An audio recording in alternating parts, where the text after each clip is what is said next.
बड़ी खबर के प्रायोजक हैं बाकी बिहारी जी ज्योतिष केंद्र, बाकी बिहारी जी रत्न, रुद्राक्ष व वास्तु केंद्र, ज्योतिष मणि, डॉक्टर SK शर्मा, गंगानगर, मेरठ। कांति देवी फाउंडेशन, प्रसिद्ध पर्यावरण संस्था जो देश के प्लास्टिक फ्री इंडिया के लिए काम करती है। नमस्कार, मेरठ की धड़कन रोजाना खबर में आप सभी का हार्दिक स्वागत है।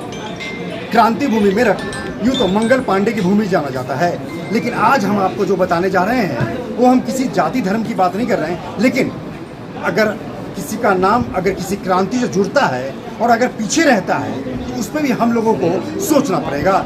आज हमारे पास बैठे हैं, हमारे साथ मौजूद हैं प्रोफेसर रवि प्रकाश जी, जिनसे जानकारी लेते हैं कि आखिर मंगल पांडे जी के इतिहास को लेकर और क्रांति भूमि को लेकर और माता दिन वाल्मीकि को लेकर क्या मामला है, क्या रहस्य है। सर नमस्कार, रोजाना का बहुत बहुत स्वागत है आपका। क्या सब जानकारी देना चाहते हैं, जिस तरह आपने मंच में बोला उससे एक बार हम और दर्शकों को बताइए, क्या मंगल पांडे और माता दिन वाल्मीकि और किस तरह उनका कंट्रीब्यूशन था क्रांति भूमि? देखिए जी, शहीद मंगल पांडे जी क्रांतिकारी थे, इसमें कोई दो राय नहीं। वो उस समय अंग्रेजी सेना में वो भी कार्यरत थे। इधर मेरठ में माता दीन वाल्मीकि सूबेदार थे और मंगल पांडे जी पश्चिम बंगाल में थे, उनकी तैनाती से पश्चिम बंगाल में थी। तो उस समय तय हुआ था कि मई की कोई तारीख में 10 मई समय रखा गया था 1857 में, व्यापक चर्चा के बाद की 10 मई 1857 को एक साथ गदर होगा पूरे देश में, और एक साथ उस गदर की सूचना अंग्रेजों तक नहीं पहुँच पाए, जिससे कि जब एक साथ गदर होगा तो अंग्रेजों से नहीं संभाल पाएंगे और मजबूरन उन्हें देश छोड़ के जाना पड़ेगा। लेकिन कुछ परिस्थितियां पश्चिम बंगाल में ऐसी हुई कि मंगल पांडे जी को अपनी क्रांति का बिगुल पहले ही फूंकना पड़ा और वहाँ क्रांति हुई। 10 मई 1857 से पहले 29 अप्रैल 1857 को पश्चिम बंगाल के बैरकपुर में मंगल पांडे जी को फांसी चढ़ा दिया गया। मगर उनकी बात सुने, होता भी यही था अंग्रेजी शासन में। शहीद भगत सिंह के साथ भी यही हुआ, आपने देखा भी हुआ उसके बाद। तो मेरा ये कहना है, शहीद मंगल पांडे जी निसंदेह बड़े क्रांतिकारी थे, प्रथम क्रांतिकारी थे, इसमें कोई डाउट नहीं है। अंग्रेजी सेना से विद्रोह करने वाले प्रथम उनके सेनानी भी थे, उनके सैन्य कर्मचारी भी थे, इसमें कोई डाउट नहीं। लेकिन वो कभी मेरठ नहीं आ पाए। मंगल पांडे कभी मेरठ आए ही नहीं। वो आ नहीं पाए, कभी नहीं आए। नहीं, कभी नहीं। तो फिर जो बुढ़ाना गेट में मंगल पांडे की मूर्ति, मंगल पांडे आखिर मेरठ जुड़े कैसे? मतलब ऐसा क्या हुआ कि मेरठ क्रांति को में मंगल पांडे जोड़ के देखा जा रहा है, ऐसा क्यों, क्या कारण रहा?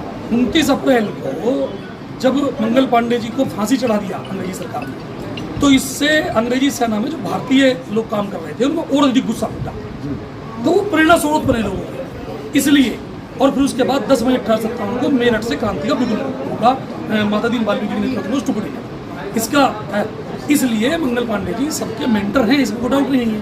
वो प्रेरणा स्रोत चुकी थे, इसलिए लोगों ने जगह जगह पर उनकी प्रतिमा स्थापित की। मैं फिर आपको दोहरा दूँ, 29 अप्रैल को फांसी चढ़ने के बाद मेरठ चूंकि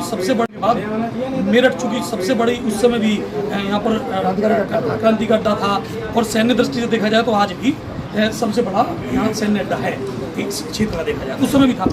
तो वो प्रेरणा स्रोत बने, इस वजह से लोगों ने उन्हें जोड़ के देखा। और इस बात का, कभी आप जाएंगे शहीद स्मारक, तो शहीद स्मारक पर एक शिलापट है, जैसे सबसे पहले माता देवी जी का नाम लिखा हुआ है।